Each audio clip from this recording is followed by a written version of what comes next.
అయితే ఈరోజు మనం ధ్యానం చేసుకునే అంశము మత్తయి సువార్త 22వ అధ్యాయము. మత్తయి సువార్త 22వ అధ్యాయము 35 నుంచి 40 వచనాలను చదువుతాను. మత్తయి సువార్త 22వ అధ్యాయము 35 నుంచి 40 వచనాలు. అక్కడ ఒక ధర్మశాస్త్రోపదేశకుడు వచ్చి క్రీస్తు వారిని అడుగుతున్నాడు. క్రీస్తు వారిని ఏమడుగుచున్నాడు? 36వ వచనంలో, బోధకుడా, ధర్మశాస్త్రములో ముఖ్యమైన ఆజ్ఞ ఏమని అడిగాను. అందుకు ఆయన, నీ పూర్ణ హృదయముతోనూ, నీ పూర్ణ ఆత్మతోనూ, నీ పూర్ణ మనస్సుతోనూ నీ దేవుడైన ప్రభువును ప్రేమింపవలననున్నదియే. ఇది ముఖ్యమైనదియు మొదటియునైన ఆజ్ఞ. నిన్ను వలె నీ పొరుగువాని ప్రేమింపవలనను రెండవ ఆజ్ఞయు దాని వంటిదే. ఈ రెండు ఆజ్ఞలు ధర్మశాస్త్రం అంతటికి ప్రవక్తలకును ఆధారమునై ఉన్నవని అతనితో చెప్పాను. బాబా మ్యూట్లో పెట్టలేదు చూడు సుధాకర్ బాబా. సో క్రీస్తు వారి వద్దకు ఒక ధర్మశాస్త్రోపదేశకుడు వచ్చి అడుగుతున్నాడు, ధర్మశాస్త్రంలో ముఖ్యమైన ఆజ్ఞ ఏంటి అని అంటే ఆయన 2 ఆజ్ఞల గురించి చెప్తున్నాడు. ఈ విషయాలు మనకు తెలుసు, అయినప్పటికీ ధ్యానం చేసుకునే ప్రయత్నం చేద్దాం. దేవుడు ఈరోజు వీటి ద్వారా మనతో ఏం మాట్లాడడానికి ప్రయత్నం చేస్తున్నాడు. ధర్మశాస్త్రం అంతటిని కూడా 2 ఆజ్ఞల ద్వారా, ధర్మశాస్త్రం గురించి మాత్రమే కాదు, ప్రవక్తల ఉపదేశము కూడా కదా, ప్రవక్తలకును ఆధారమైన 2 ఆజ్ఞలు. అంటే ప్రవక్తలు కూడా ప్రవచించారు ధర్మశాస్త్రములో. ప్రవక్తల ప్రవచనాలకు ఆధారము, ధర్మశాస్త్రానికి ఆధారము. ఈ ఇద్దరి ఆధారమైన 2 ఆజ్ఞలను పాటిస్తే ధర్మశాస్త్రాన్ని అంతటిని పాటించినట్టే. ఈ 2 ఆజ్ఞల గురించి క్రీస్తు వారు ఖచ్చితంగా మాట్లాడుతున్నారు. దీనిని పాటించమని కోరుతూ ఉన్నాడు. ఏంటిది అది? మొదటిది మనకు తెలుసు, మన పూర్ణ హృదయముతో, పూర్ణ ఆత్మతో, పూర్ణ శక్తితో, ఏమని రాయబడింది? పూర్ణాత్మతో, పూర్ణ మనస్సుతో నీ దేవుడిని నువ్వు ప్రేమించాలి. నీ పూర్ణ హృదయముతో, నీ పూర్ణ ఆత్మతో, పూర్ణ మనస్సుతో. మనిషి ఏదైతే కలిగి ఉన్నాడో దానిని అంతటితో దేవుణ్ణి సేవించాలి, దేవుణ్ణి ఆరాధించాలి. మనము కలిగి ఉన్న ప్రాణాత్మ దేహాలతో దేవుణ్ణి ఆరాధన చేయాలి, మొదటిది. రెండవది, నిన్ను వలె నీ పొరుగువాన్ని ప్రేమించు. మనం ఇప్పటి వరకు నేర్చుకున్న ఈ 9 రోజులలో నేర్చుకున్న ఏ అంశాన్ని తీసుకున్నా ఖచ్చితంగా ఈ రెండిటిలో మనము క్రోడీకరించి చెప్పవచ్చు. ఈ రెండిటిలోనే నిక్షిప్తమై ఉన్నాయి. సో మనం నేర్చుకోవాల్సింది ఏంటంటే ఈ రెండిటిని ప్రాక్టీస్ చేసే ప్రయత్నం చేయాలి ఆయన రాకడ వచ్చేలోగా. మనము కంప్లీట్గా మన హృదయంతో, పూర్ణ హృదయముతో నీ సృష్టికర్తను ప్రేమించడానికి తీర్మానం తీసుకున్నాం కదా. ఎవరంతకు వారమో మనం తీర్మానం తీసుకున్నాం ఆయనను ప్రేమిస్తానని. సృష్టికర్త ఎవరో తెలిసినప్పుడు, నన్ను సృష్టించిన వారు ఎవరో తెలిసినప్పుడు, నేను ఏ విధంగా ఈ లోకంలోకి వచ్చానో తెలిసినప్పుడు, ఆయన ఉద్దేశం ఏంటో తెలిసినప్పుడు నాకు అర్థమవుతుంది ఆయన ఎంత గొప్ప దేవుడో, ఆయన ప్రణాళిక ఎంత గొప్పదో. ఆయనను ప్రేమించడానికి నాకు ఆయన గురించి తెలియాలి కదా. ఆయన గురించి తెలియకుండా నేను ఏ విధంగా అయినా ఎవరిని ప్రేమించగలమా? ఒక వ్యక్తిని ప్రేమించాలి అంటే, ఒక వ్యక్తిని ఇష్టపడాలి అంటే తెలియకుండా ఏ విధంగా ఇష్టపడతాం? ఆ వ్యక్తిలోని గుణగణాలు తెలియకుండా, ఆ వ్యక్తిలోని మంచితనం ఏంటో తెలియకుండా మనం ఒక వ్యక్తిని కనీసము పరిచయం కూడా చేసుకోలేము, ఇంటికి ఆహ్వానించలేము. నా పూర్ణ హృదయంతో నేను ఆయనను ఆరాధించాలి అని అంటే, ప్రేమించాలి అని అంటే ఆయన ఏంటో నాకు తెలియాలి. ఫస్ట్ ఆయన నాకు పరిచయం అవ్వాలి, ఆయన లక్షణాలేంటో నాకు తెలియాలి. తెలుసుకునే ప్రయత్నం చేయండి పూర్ణ హృదయంతో, నీ పూర్ణ ఆత్మతో, పూర్ణ మనసుతో సంపూర్ణంగా నిన్ను నీవు ఆయనకు అప్పచెప్పుకోవాలి. అంటే ఆయనను నువ్వు అంతగా తెలుసుకోవాలి, నువ్వు అంతగా దగ్గర అవ్వాలి ఆయనకు అని క్రీస్తు వారు మాట్లాడుతున్నాడు. నీ సృష్టికర్తను మొట్టమొదటిగా తెలుసుకో. నువ్వు ఎలా వచ్చావో తెలుసుకో, ఎందుకు వచ్చావో తెలుసుకో, నీ పర్పస్ ఏంటి ఈ భూమి మీద. ఈ విషయము నువ్వు తెలుసుకున్నప్పుడు ఆయన లక్షణాలు ఏంటో నీకు అర్థమవుతాయి. అప్పుడు ఆయనను ఆరాధించడం మొదలు పెడతావు, ఆయనను ప్రేమించడం మొదలు పెడతాం. మొట్టమొదటగా మనం తెలుసుకోవాల్సింది ఆయనను ప్రేమించడం, నా సృష్టికర్తను నేను తెలుసుకోవడం. రెండవదిగా నిన్ను వలె నీ పొరుగువానిని ప్రేమించాలి. నిన్ను వలె నీ పొరుగువా నువ్వు ఏ విధంగా అయితే నువ్వు ప్రేమించుకుంటున్నావో, నువ్వు ఏ విధంగా నీకు ఇష్టమో, నీ లక్షణాలు ఎలా ఉన్నప్పటికీ నిన్ను ఏ విధంగా నువ్వు ఇష్టపడుతూ ఉన్నావో, సమర్థించుకుంటూ ఉన్నావో, ఎగ్జాక్ట్గా అలాగే నీ పొరుగువాన్ని కూడా ప్రేమించు. ఎగ్జాక్ట్గా అలాగే నీ చుట్టుపక్కల వాళ్ళను ప్రేమించు. ఈ రెండిటిలోనే సంపూర్ణంగా ధర్మశాస్త్రం అంతా కూడా నిక్షిప్తమైంది. ఈ రెండు విషయాలనే మనం ధ్యానం చేసుకోవాల్సిన అవసరం ఉంది, ప్రాక్టీస్ చేయాల్సిన అవసరం ఉంది. నేను ధర్మశాస్త్రాన్ని పాటిస్తున్నాను అని అంటే, లేకపోతే వాక్యానుసారంగా జీవిస్తున్నాను అని అంటే ముఖ్యమైన 2 ఆజ్ఞలు ఇవి మాత్రమే. నా పొరుగువాన్ని నేను ప్రేమించాలి, నా సహోదరుణ్ణి నేను ప్రేమించాలి, నా సహోదరిని నేను ప్రేమించాలి. నేను ఎలా ప్రేమించుకుంటున్నానో ఆ విధంగా నా సహోదరుని ప్రేమించాలి. ప్రేమించకపోతే ఆయన నన్ను ప్రేమించడు కదా. ఆయన అర్థం కాలేదు అని అర్థం. నా సృష్టికర్త ఎవరో నాకు అర్థం కాలేదు, ఆయన ఎందుకు నన్ను ఈ లోకంలోకి తీసుకొచ్చాడో నాకు అర్థం కాలేదు. నా పొరుగువాన్ని నేను ప్రేమించాలి. ఎందుకు? నా పొరుగువానికి నేను పొరుగువాన్ని కాబట్టి, ఆ పొరుగువాడు నన్ను ప్రేమించాలి కాబట్టి, ఆ పొరుగువాన్ని నా సృష్టికర్త ఆ పొరుగువాన్ని కూడా సృష్టించాడు కాబట్టి, నన్ను ఏ విధంగా అయితే తన స్వరూపంలో తన పోలికలో చేసుకున్నాడో ఎగ్జాక్ట్గా అలాగే నా పొరుగువాన్ని కూడా చేశాడు, నా చుట్టుపక్కల ఉన్న వాళ్ళను కూడా చేశాడు. ఏమాత్రం తేడా లేదు. ఆయన స్వరూపమే, ఆయన పోలికనే వాళ్ళకు కూడా ఇచ్చాడు. నేను వాళ్ళను ప్రేమించడము మొదలు పెడితే వాళ్ళు నన్ను ప్రేమించడం మొదలు పెడతారు కదా. నేను వాళ్ళకు పొరుగువాన్ని కదా, వాళ్ళకు కూడా అదే ఆజ్ఞ ఇవ్వబడింది.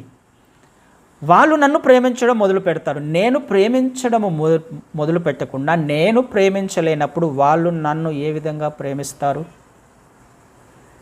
కదండి. ఆలోచన చేసే ప్రయత్నం చేద్దాం. నేను ఈ లోకంలోకి వచ్చింది శత్రువులను పెంచుకోవడానికి కాదు. నేను ఈ లోకంలోకి వచ్చింది దేవుని చిత్త ప్రకారము జీవించకుండా ఉండడానికి కాదు. అర్థం చేసుకొని నా సృష్టికర్త ఎవరో, నన్ను ఎందుకు తీసుకొని వచ్చాడో నేను తెలుసుకున్నప్పుడు నేను చేయాల్సిన పని నా పొరుగువాన్ని ప్రేమించాలి, నా చుట్టుపక్కల ఉన్న వాళ్ళను ప్రేమించాలి. అప్పుడు మాత్రమే ఆ పొరుగువాడు నేను పొరుగువానిగా ఉన్నాను కాబట్టి నన్ను ప్రేమించగలడు. నేను ప్రేమించకుండా నా పొరుగువాడు నన్ను ప్రేమించలేడు. ఈ విషయాన్ని మనం జ్ఞాపకం చేసుకునే ప్రయత్నం చేద్దాం ఈ చివరి దినాలలో. ఇది కాకుండా క్రీస్తు వారు ఏమీ చెప్పట్లా. ఈ రెండు నీ జీవితంలో, నా జీవితంలో, మన జీవితంలో ఉన్నాయా లేదా, ఇవి మాత్రమే పరిశీలించుకుంటూ పరీక్షించుకుంటూ ముందుకు వెళ్ళే ప్రయత్నం చేద్దాం. అయితే క్రీస్తు వారు వచ్చిన తర్వాత ఈ 2వ ఆజ్ఞను కొంచెం మాడిఫై చేశాడు, కొత్త ఆజ్ఞ ఇస్తున్నాడు. ఆ విషయాన్ని కూడా ఒకసారి జ్ఞాపకం చేసుకుందాం. యోహాను సువార్తలో 13వ అధ్యాయము, యోహాను సువార్త 13వ అధ్యాయము 34వ వచనాన్ని చదువుదాం. మీరు ఒకరికి ఒకరు ప్రేమింపవలనని మీకు క్రొత్త ఆజ్ఞ ఇచ్చుచున్నాను. నేను మిమ్మును ప్రేమించినట్టే మీరును ఒకరినొకరు ప్రేమింపవలెను. మీరు ఒకని ఎడల ఒకరు ప్రేమగలవారైన ఎడల దీనిని బట్టి మీరు నా శిష్యులని అందరూ తెలుసుకొందురనను. చిన్న చేంజ్ చేస్తున్నాడు అక్కడ. ఇంతకుముందు ఆజ్ఞ ఏంటి? నిన్ను వలె నీ పొరుగువానిని ప్రేమించుము అని. కానీ ఇక్కడ క్రీస్తు వారు ఇస్తున్న ఆజ్ఞ ఏంటి? కొత్త ఆజ్ఞ ఇస్తున్నాడు. నేను మిమ్ములను ఏ విధంగా ప్రేమించానో మీరు ఆ విధంగా ఒకరినొకరు ప్రేమించుకోండి. ఏంటి తేడా? నిన్ను వలె నీ పొరుగువానిని ప్రేమించడము, నా వలె నీ పొరుగువాన్ని, నేను మిమ్మల్ని ఎలా ప్రేమించానో అలా ప్రేమించడము. ఎదుటి వ్యక్తి మంచివాడు కాదనుకుందాం, ఎదుటి వ్యక్తిలో బలహీనతలు ఉన్నాయి, ఎదుటి వ్యక్తి చెడ్డ వ్యక్తి, ఆ వ్యక్తి లక్షణాలు నాకు నచ్చలా, అలాంటప్పుడు నేను ప్రేమిస్తానా? ప్రేమించలేను. ఎదుటి వ్యక్తిలో కొన్ని లక్షణాలు నాకు నచ్చట్లా, మంచివాడు కాదు, మంచిది కాదు, నేను ప్రేమించలేను. కానీ క్రీస్తు వారు ఏమంటున్నారు? ఎలాగున్న ఆ స్థానంలో ఒకవేళ క్రీస్తు వారు ఉంటే, మనమున్న స్థానంలో మనం ఏ వ్యక్తినైతే ప్రేమించలేకపోతున్నామో ఆ మన స్థానంలో ఏ వ్యక్తిని ప్రేమించలేకపోతున్నామో ఆ వ్యక్తిని క్రీస్తు వారు ప్రేమిస్తారా, ప్రేమించరా? ఇది ఆలోచన చేయాల్సిన అవసరం కూడా ఖచ్చితంగా ఉంది ఈ చివరి దినాల్లో. ఎందుకు? ఇది నిత్యత్వానికి సంబంధించినది. లేకపోతే మిస్ అయిపోతాం, చాలా సులభంగా మిస్ అయిపోతాం. మన చేతిలో ఉంది నిత్యత్వానికి వెళ్ళడము, వెళ్ళకపోవడము. పరలోకాన్ని స్వతంత్రించుకోవడము, స్వతంత్రించుకోకపోవడము మన చేతుల్లోనే ఉంది. నా స్థానంలో క్రీస్తు వారు ఉంటే ఎదుటి వ్యక్తిని ప్రేమిస్తాడా, ప్రేమించడా? ఇది క్రొత్త ఆజ్ఞ. నేను ప్రేమించినట్టు అంటే ఎదుటి వ్యక్తిలో ఎలాంటి బలహీనతలున్నా, ఎదుటి వ్యక్తి ఎవరైనా ఎన్ని తప్పులు చేసినా ప్రేమించేవాడిగా, వాళ్ళ మేలు కోరుకునేవాడు, వాళ్ళ క్షేమం కోరుకునే వాళ్ళముగా ఉండాల్సిన బాధ్యత క్రైస్తవునిది. అందుకనే తర్వాత ఒక మాట అంటున్నాడు, దీనిని బట్టి మీరు నా శిష్యులని అందరూ తెలుసుకుంటారు. నువ్వు క్రైస్తవునివి, క్రైస్తవుల వాళ్ళవి ఏ విధంగా తెలుస్తుంది? దీనిని బట్టి. దేనిని బట్టి? ఎదుటి వ్యక్తి ఎవరైనప్పటికీ నువ్వు ప్రేమిస్తున్నావే, ఆ వ్యక్తి బలహీనతలను కూడా నువ్వు ప్రేమించే ప్రయత్నం చేస్తున్నావే, ఆ వ్యక్తి క్షేమము కోరుకోవడానికి, ఆ వ్యక్తిలో మంచి మార్గంలోకి తీసుకురావడానికి ప్రయత్నం చేస్తున్నావే, క్రీస్తు మనస్సు కలిగి జీవించే ప్రయత్నం చేస్తున్నావే, దీనిని బట్టి నువ్వు క్రీస్తు వారిని వెంబడిస్తున్నావు అని అర్థం. దీనిని బట్టే మనల్ని మనము కూడా ప్రూవ్ చేసుకోవాలి. నేను అవునా కాదా, క్రీస్తు వారిని నేను వెంబడిస్తున్నానా లేదా, క్రైస్తవున్నా కాదా, క్రైస్తవురాలినా కాదా, దీనిని బట్టే అర్థమవుతుంది. నా పొరుగువాన్ని నేను ప్రేమించాలి, నా తండ్రిని నేను ప్రేమించాలి. ఈ రెండిటి మీదనే క్రైస్తవ్యము ఆధారపడింది, క్రైస్తవ పునాది ఆధారపడి ఉంది. దీని మీదనే కట్టుకుంటూ పోవాలి ఆత్మీయ జీవితం. ఈ పునాది సరిగా లేకపోతే కూలిపోతుంది. ఈ రెండు ఆజ్ఞలు సరిగా లేకపోతే ఖచ్చితంగా ఆత్మీయ జీవితము బలహీనపడిపోతుంది. ఒకరోజు కూలిపోతాం, ఒకరోజు విడిచిపెట్టబడతాం. ఈ రెండు విషయాలు మనంతకు మనము ఆలోచించుకుంటే అవి ఖచ్చితంగా దేవుడు బయలుపరుస్తాడు. అవునా కాదా? ఎదుటి వ్యక్తిని ప్రేమిస్తున్నావా లేదా, ఎదుటి వ్యక్తి క్షేమాన్ని కోరుకుంటున్నావా లేదా, సరైన మార్గంలో నడిపించే ప్రయత్నం చేస్తున్నావా లేదా? దీనిని బట్టే దేవుడు మనల్ని రేపు తీర్పులోకి తీసుకురాబోతున్నాడు. నిత్యత్వంలో మనము చేరుతామా లేదా అనేది దీనిని బట్టి మాత్రమే ఉంటుంది. ఒక ఉదాహరణ మనకు తెలిసిన చాలా ఉన్నాయి, కానీ ఒక్క ఉదాహరణ తెలిసినది నిత్యత్వాన్ని మిస్ అయితే ఏమైపోతామో అనే దాంట్లోనే ఒక భాగంగా వస్తుంది. కాబట్టి ఆ ఉదాహరణను తీసుకొని మనము కొద్దిసేపు ధ్యానం చేసుకునే ప్రయత్నం చేద్దాం. లూకాసు వార్తలో 16వ అధ్యాయంలో మనకు కనిపించిన సంఘటన తెలుసు. లూకాసు వార్త 16వ అధ్యాయము 19 నుంచి 31 వచనాలలో ధనవంతుడు లాజరస్ గురించి ఉంది కదా. ధనవంతుడు లాజరస్, వారి గురించి తెలియని క్రైస్తవుడు ఉండడు, ఖచ్చితంగా తెలుసు. అయితే కొన్ని విషయాలను జ్ఞాపకం చేసుకుందాం. ఇక్కడ ధనవంతుడు లాజరస్ ఇద్దరు కూడా ఇరుగు పొరుగువారు అన్నట్టుగా ఉన్నారు కదా. పొరుగువారు. ప్రభాకర్ మ్యూట్లో పెట్టా, థ్యాంక్ యూ. ధనవంతునికి ఆ లాజరు పొరుగువాడుగా ఉన్నాడు, అంటే తన ఇంటి ముందే ఉన్నాడు. పొరుగువాడంటే మనతో కనెక్ట్ అయ్యి మన చుట్టూ ఉన్న వాళ్ళే, ఎవరో కాదు కదా. అయితే ఈ ధనవంతుడు ఎలా జీవిస్తున్నాడు, దరిద్రుడైన లాజరు ఎలా జీవిస్తున్నాడు, ఎలాంటి స్థితిలో ఉన్నారో మనకు తెలుసు. అయితే ధనవంతుని స్థితి ఏంటి?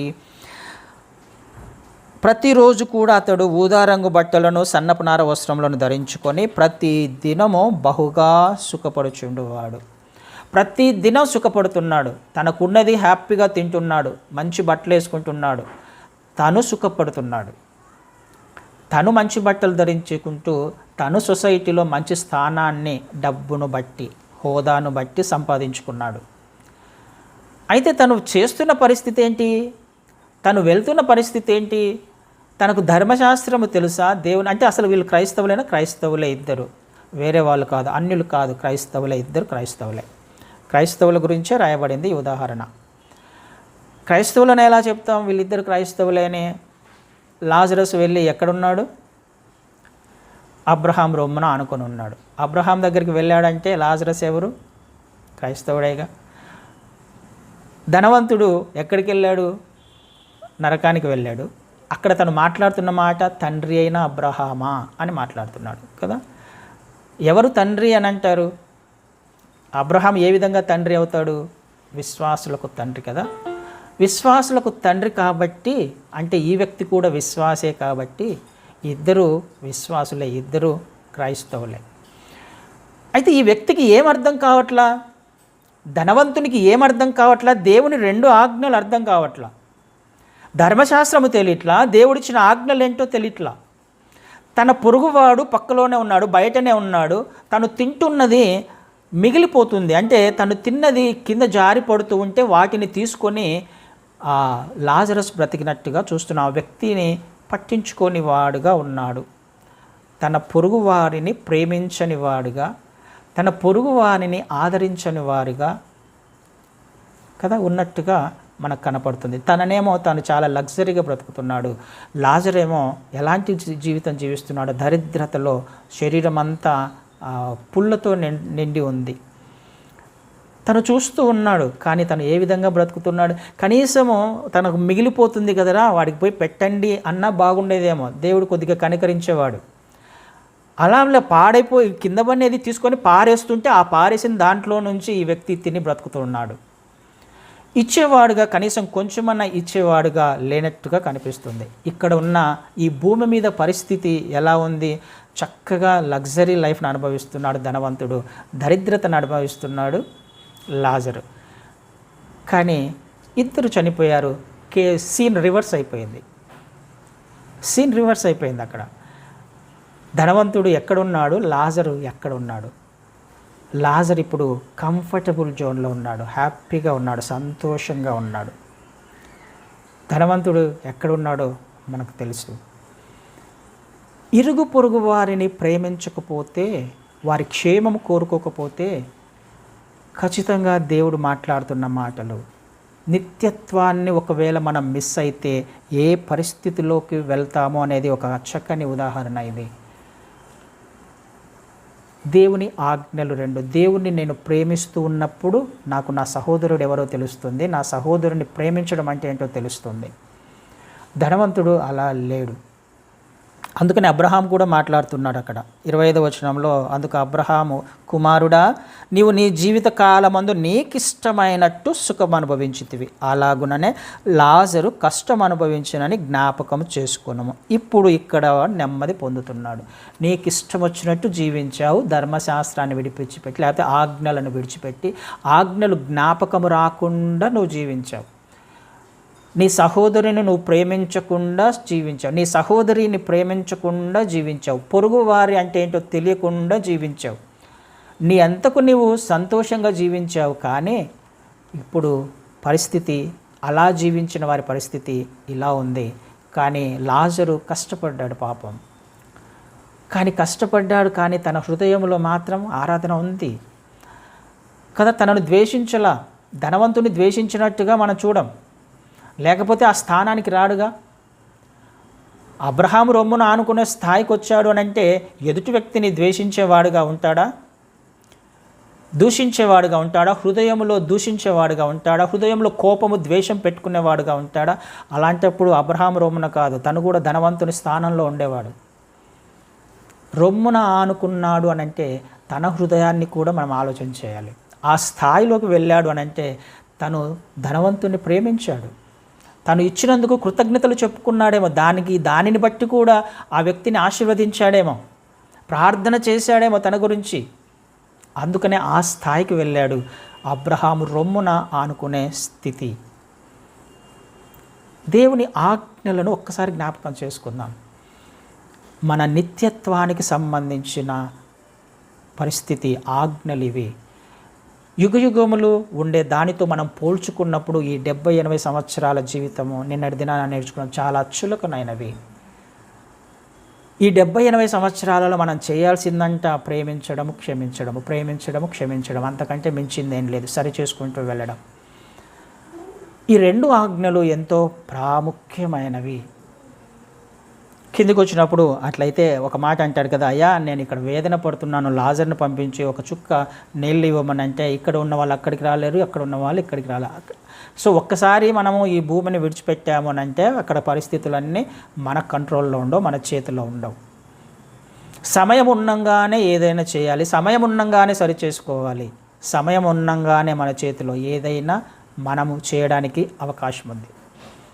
అందుకనే దేవుడు మహాకృప వలన మరికొన్ని విషయాలను మన జీవితంలోకి అనుమతిస్తున్నాడేమో, మరికొన్ని వాక్యాలను మన ముందుకు తీసుకొని వస్తున్నాడేమో. ఇవి అనేక సార్లు తెలిసినప్పటికీ చివరి దినాలలో చూస్తూ ఉన్నప్పుడు మీరు గ్రహించండి అన్నాడు. ఆ దినాలు చూస్తూ ఉన్నప్పుడు మీరు చేయాల్సిన పనులు మీరు చేయండి, సమీపించి ఉన్నాయి. అలాంటిది కుదరదు అని చెప్పినప్పుడు అయితే ఒక మాట, అయ్యా ఒక చిన్న రిక్వెస్ట్ అని అడుగుతున్నాడు 27వ వచనంలో. అప్పుడు అతడు, తండ్రి అలాగైతే నాకు 5 సహోదరులు ఉన్నారు, వారును ఈ వేదనకరమైన స్థలమునకు రాకుండా వారికి సాక్ష్యం ఇచ్చుటకై నా తండ్రి ఇంటికి వారిని పంపవలనని నిన్ను వేడుకొనుచున్నాను. నేను ఏం చెప్తున్నాడు, అయ్యా భూమి మీద నాకు ఒక 5 సహోదరులు ఉన్నారు, వాళ్ళు ఈ స్థితికి రాకూడదు అంటే అర్థం ఏంటి? వాళ్ళు ఏ స్థాయిలో ఉన్నారని అర్థం? వాళ్ళు క్రైస్తవులే, కానీ ఈ స్థితికి వాళ్ళు రాకూడదు, ఈ నరకాన్ని వాళ్ళు అనుభవించకూడదు అని ఎక్కడ తను రిపెంట్ అయ్యాడు? అక్కడ రిపెంట్ అయితే ఏమైనా ప్రయోజనం ఉందా? నరకంలో కాలిపోతున్న తర్వాత రిపెంట్ అయితే ప్రయోజనం ఉందా? ఇక్కడ వాళ్ళ 5 కూడా అలాగే బ్రతుకుతున్నారు అని అర్థం. ఇక్కడికి వచ్చేస్తారు వాళ్ళు, అయ్యా కనికరించు, నా సహోదరులను కనికరించు, వాడిని ఒక్కసారి పంపించు, లాజర్ని పంపించు, ఒక్కసారి చెప్పే ప్రయత్నం చేయి, ఇక్కడ మీ సహోదరుడు చాలా నరకయాతన అనుభవిస్తున్నాడు, ఆ స్థాయికి రాకూడదని నన్ను పంపించాడు, ఒక్క మాట పంపించి చెప్తావా అని అంటే అది అసాధ్యము. సమయం ఉన్నంగానే చేసుకోవాల్సిన పని, అలా వెళ్ళకూడదు అని దానికి ఒక మాట చెప్తూ ఉన్నాడు. అక్కడ ఏమని చెప్తున్నాడు? మృతులలో నుండి ఒకడు వారి యొద్దకు వెళ్ళిన ఎడల వారు మారు మనస్సు పొందుదురని వాళ్ళు మాట్లాడితే అబ్రహాం గారు మాట్లాడుతున్నాడు. అందుకతడు, మోషేయు ప్రవక్తలను చెప్పిన మాటలు వారు వినని ఎడల మృతులలో నుండి ఒకడు లేచినను వారు నమ్మరని అతనితో చెప్పాను. ఏం చెప్తున్నాడు? ఒకసారి పంపిస్తే మృతులలో నుండి వచ్చిన వారిని మాట వింటే వాళ్ళు మాట వింటారేమో, వారు మారు మనసు పొందుతారేమో అని అంటే దాని వలన ఎవరికి మారు మనస్సు రాదు నాయనా. అద్భుతాలు చూడడం వలన మారు మనస్సు రాదు, ఆశ్చర్యకార్యాలు చేయడం వలన మారు మనస్సు రాదు. వస్తుంది కొంతకాలం, అద్భుతాలు చూసినప్పుడు వస్తుంది, దేవుడు చేసిన మేలులను తలంచుకున్నప్పుడు వస్తుంది కొంచెంసేపు, కొద్ది కాలం కృతజ్ఞత. అది దేవుడు మేలు చేశాడు, తప్పించాడు కాబట్టి కొద్దిసేపు కొన్ని రోజులు కృతజ్ఞత కలిగి బ్రతుకుతామేమో, కానీ తర్వాత మర్చిపోతాం. అలాంటి స్థితి కాదా ఇజ్రాయేలీయులది? మనం చూసాం, ఎన్నో అద్భుతాలు చేశాడు దేవుడు అరణ్యంలో, ఆయన సన్నిధినే తోడుగా ఉంచాడు. ఎంతోమందికి లేని ధన్యత ఆ ఇజ్రాయేలీయుల మధ్య చేశాడు, చూపించాడు, ఆయన శక్తిని చూపించాడు కదా. ఎవరు ఇప్పటిదాకా కూడా కన్ని విని ఎరగని అద్భుతాలు వాళ్ళ మధ్యలో చేశాడు. పగలు మేఘస్తంభంగా, రాత్రి అగ్నిస్తంభంగా ఉండడం అంటే సామాన్యమైన విషయమా? దేవుని సన్నిధి అక్కడ ఉంది. అన్ని లక్షల మందికి వెలుగిచ్చింది రాత్రిపూట, అన్ని లక్షల మందికి నీడనిచ్చింది మేఘస్తంభం. ఎన్నో అద్భుతాలు చేశాడు, కానీ ఎలా ఉన్నారు వాళ్ళు? సనిగిన జీవితం, గొనిగిన జీవితం. అద్భుతాలు చూస్తూ కూడా అద్భుతాలు ఒక వ్యక్తి హృదయాన్ని మార్చవు, ఆశ్చర్యకార్యాలు ఒక వ్యక్తి జీవితాన్ని మార్చవు. ఆయన మన జీవితాలలో ఆశీర్వదించడానికి ఇష్టపడుతున్నాడు, కానీ ఆ ఆశీర్వాదం కొద్దిసేపే ఉంటుంది, కొద్ది వరకు మాత్రమే మనము ఆత్మీయ ప్రయాణం చేయగలం. తర్వాత తిరిగి మన స్థితి మనదే, మన ఆలోచనలు మనవే. అందుకనే అంటున్నాడు అబ్రహాం గారు, అయ్యా నువ్వు బ్రతికిన వాళ్ళు వెళ్ళి చెప్పినా కానీ వాళ్ళు వినరు. ఎవరు చెప్తే వింటారు? కింద మోషే ఉన్నారు, ప్రవక్తలు ఉన్నారు, సేవకులు ఉన్నారు. వాళ్ళు చెప్పిన వాక్యము వినుట వలన మాత్రమే విశ్వాసం వస్తుంది. దేవుని మాట, దేవుని వాక్యము మాత్రమే నిన్ను మారుస్తుంది, నీ హృదయాన్ని మారుస్తుంది, ఆలోచన విధానాన్ని మారుస్తుంది. అందులో జీవం ఉంది. అందుకనే మనం చేయాల్సిన పని ఎక్కువగా ఆయనను తెలుసుకునే ప్రయత్నం చేయాలి. నీ పూర్ణ హృదయంతో ఆయనను ఆరాధించాలి అని అంటే ఫస్ట్ ఆయన నాకు అర్థం కావాలి, ఆయన క్యారెక్టర్ ఏంటో నాకు అర్థం కావాలి, ఆయన మంచితనం ఏంటో నాకు అర్థం కావాలి.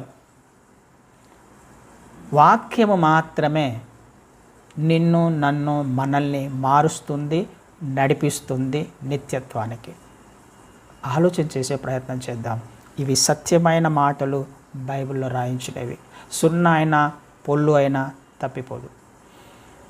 నా సహోదరుని నేను ప్రేమించకపోతే, నా సహోదరిని నేను ప్రేమించకపోతే ఖచ్చితంగా దేవుని తీర్పు ఉంటుంది.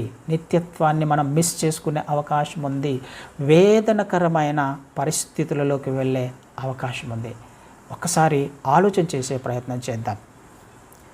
జేమ్స్లో ఒక మాట ఉంటుంది, ఒక మాట చదువుకొని ముగించుకునే ప్రయత్నం చేద్దాం. యాకోబు పత్రిక మొదటి అధ్యాయము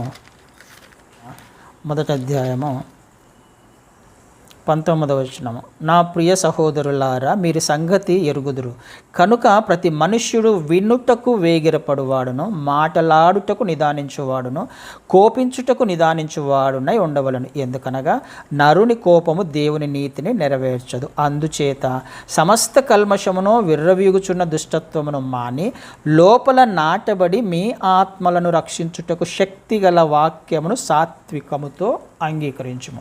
హృదయములో ఉన్న కల్మషము పోవాలి అని అంటే విధేయత కలిగి ఎవరంతకు వారు వాక్యాన్ని సాత్వికముతో అంగీకరించడం నేర్చుకోవాలి.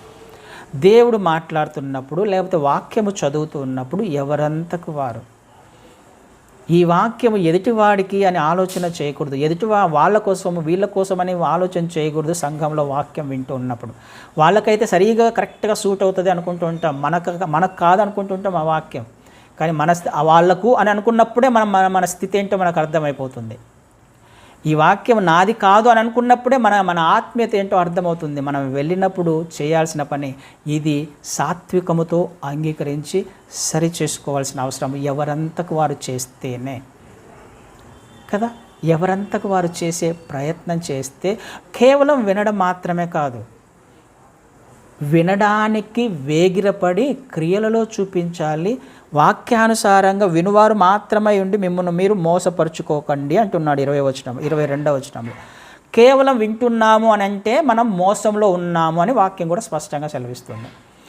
దానిని ప్రాక్టీస్ చేయాలి. క్రైస్తవ్యం అంటేనే ప్రాక్టికల్ లైఫ్. ప్రాక్టీస్, ప్రతిదీ నేర్చుకున్నది ప్రాక్టీస్ చేస్తున్నాడు. పర్ఫెక్ట్ రాదు, పర్ఫెక్ట్ కాలేమంత త్వరగా. మెల్లమెల్లగా క్లాస్ తర్వాత క్లాస్ వెళ్తేనే మనం హయ్యర్ క్లాసెస్కి వెళ్ళగలం. ఒకేసారి హయ్యర్ క్లాసులలో చదివి పాస్ అవ్వాలన్నది అసాధ్యం. ఒక్కొక్కటిగా నేర్చుకుంటూ ఉన్నప్పుడు పర్ఫెక్షన్లోకి వెళ్ళే అవకాశం ఉంది. వింటున్నాం, విడిచిపెట్టే స్థితిలో ఉండకూడదు అని అంటున్నారు. గ్రహించడానికి వాక్యము ప్రకారము నడుచుకునే ప్రయత్నం చేయండి. వినేవారు మాత్రమే కాక దానిని వాక్యానుసారంగా జీవించే ప్రయత్నం చేయండి. మన ప్రవర్తన గురించి కూడా మాట్లాడుతున్నాడు కదా. వినడానికి వేగిరపడండి, త్వరపడండి. దేవుని మాటలు ఏం చెప్తున్నాడు, త్వరపడాలి, ఆశపడాలి, ఆసక్తి పడాలి. మాట్లాడొద్దు, గబాల నోటికి ఏదొస్తే అది మాట్లాడే ప్రయత్నం చేయొద్దు కదా. మాటలాడుటకు ఏం చేయాలనంట, నిదానించాలి. నేను ఏం మాట్లాడుతున్నానో నాకు అర్థం కావాలి. నా నోటి నుండి వచ్చిన మాటల్లో జీవం ఉంది. జీవ మరణాలు నాలుక వశం. నేను చెడు మాట్లాడితే అది జరిగే అవకాశం ఉంది ఎదుటి వ్యక్తిలో. ఆ విషయం మనకు అర్థం కావాలి. అందుకనే మాట్లాడడానికి చాలా నిదానించాలి, తగ్గించుకొని మాట్లాడాలి, సాత్వికముతో వాక్యాన్ని అంగీకరించాలి, వినాలి. వినుట వలన మాత్రమే విశ్వాసం వస్తుంది. అర్థం చేసుకోవడానికి ప్రయత్నం చేద్దాం. క్రైస్తవ జీవితము ప్రాక్టికల్. దేవుడిచ్చిన ఆజ్ఞలు 2 ఉన్నాయి. వాటి ప్రకారము జీవిస్తూ వెళ్తున్నప్పుడే నిత్యత్వానికి మనం వెళ్ళగలము. మనం నేర్చుకుంటుంది నిత్యత్వానికి ప్రయాణం. నిత్యత్వానికి వెళ్ళాలి అని అంటే సిద్ధపాటు లేకుండా ఎవరము వెళ్ళలేం. ఖచ్చితంగా సిద్ధపడాలి. ఒకటి మనం జ్ఞాపకం చేసుకోవాలి. క్రైస్తవ్యంలో ఏది విత్తుతామో దానిని కోస్తాం. అది ఆయన ధర్మశాస్త్రం, అది లా. అది గలతీలకు రాసిన పత్రికలో కూడా ఆ మాట అంటాడు, మోసపోకండి, మీరు ఏది విత్తితే దానిని కోస్తాం. ఒకవేళ దేవుని కనికరం వలన ఈ లోకంలో ఉన్నప్పుడు కోయకపోవచ్చు, కానీ ఆయన న్యాయాధిపతి. పరలోకం వెళ్ళిన తర్వాత ఖచ్చితంగా న్యాయం తీరుస్తాడు ఆయన. ఏనాడైనా దానికి ఫలితమో చూడవలసిందే. అందుకే శరీరేచ్ఛలను బట్టి విత్తువాడు క్షేమను పంటను కోస్తాడు, ఆత్మను బట్టి విత్తువాడే అక్షేమగు పంటను కోస్తాడు. ఆత్మలో విత్తుతూ ఆత్మలో జీవిస్తూ దేవుని ఆజ్ఞ చొప్పున జీవించే ప్రయత్నం చేయడమే క్రైస్తవ జీవితం. ఎవరంతకు వారు ఎదుటి వ్యక్తితో కంపేర్ చేసుకునేది కాదు.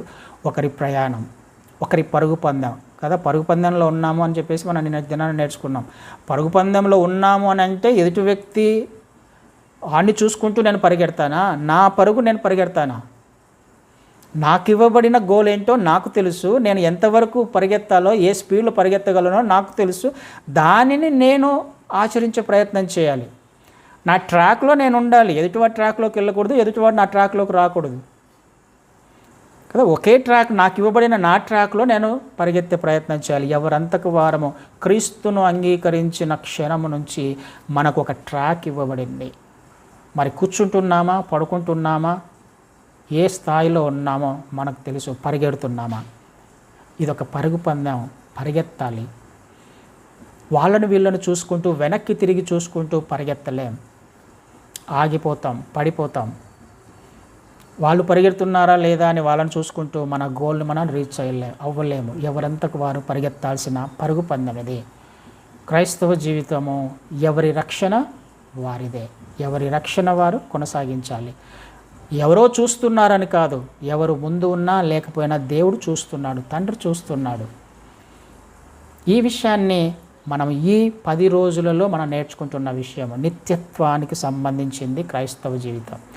డెస్టినేషన్ ఏంటి? నేను క్రిస్టియన్గా పిలువబడుతున్నాను అని అంటే, క్రైస్తవునిగా పిలువబడుతున్నాను అని అంటేనే నాకు ఒక గోల్ ఏర్పాటు చేయబడింది, నాకు ఒక గోల్ అసైన్ చేయబడింది అని అర్థం. ఆ గోలు నిత్యత్వం, అదే పరలోకము కదా. అక్కడికి వెళ్ళాలి అని అంటే నేను చేయాల్సిన పనులు ఉన్నాయి, నా చేతిలో ఉన్నాయి. ఇవన్నీ నేను మిస్ అవ్వచ్చు, లేకపోతే చేరుకోవచ్చు. ఇది నా చేతిలోనే ఉంది. కానీ కాలము సంకుచితమైంది, కాలము సమీపించింది. అంత్యకాలాలలో అపాయకరమైన పరిస్థితులు రాబోతున్నాయి. ఆ విషయాలు మనకు తెలుసు. సూచనలు జరుగుతున్నాయి, ఆ విషయము మనకు తెలుసు. అలాంటప్పుడు నేను సిద్ధపడొద్దా?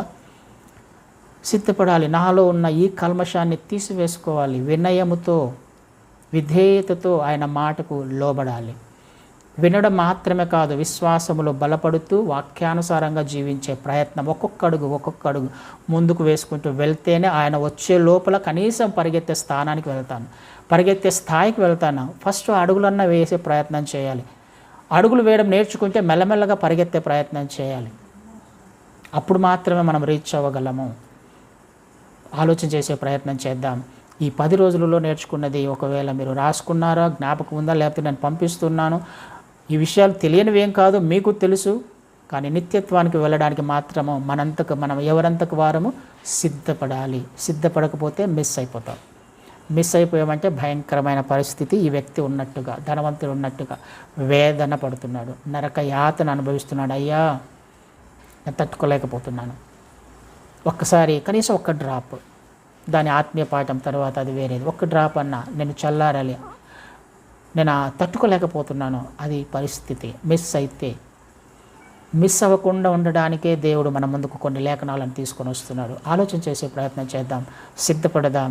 ఆయన రాకడకు ఎవరంతకు వారముగా ఎదుటి వారిని ప్రోత్సహించే ప్రయత్నం చేద్దాం. అందుకే కదా చివరి దినాలు ఏం చేయాలంటే సమాజంగా కూడట మానకండి. ఆ దినం సమీపించిన కొలది సమాజం కూడట మానకండి. ఒకరినొకరు ప్రేమించుకోండి, హెచ్చరించుకోండి, పురుగు కొలుపుకోండి, సరి చేసుకోండి. ఒకరు పడిపోతుంటే ఒకరిని లేపే ప్రయత్నం చేయండి. చివరి దినాలలో జరగాల్సిన పరిస్థితులు ఇవి. చేసే ప్రయత్నం చేద్దాం. ఎదుటివారిని ప్రేమించే ప్రయత్నం చేద్దాం, క్షమించే ప్రయత్నం చేద్దాం. నా దేవుడు ఎవరో తెలుసుకునే ప్రయత్నం చేద్దాం. పూర్ణ హృదయంతో, పూర్ణ ఆత్మతో ఆయనను ప్రేమిద్దాం. నన్ను వలే కాకుండా క్రీస్తు వారు ప్రేమించినట్టుగా పొరుగువారిని ప్రేమించే ప్రయత్నం చేద్దాం. ఆమెన్.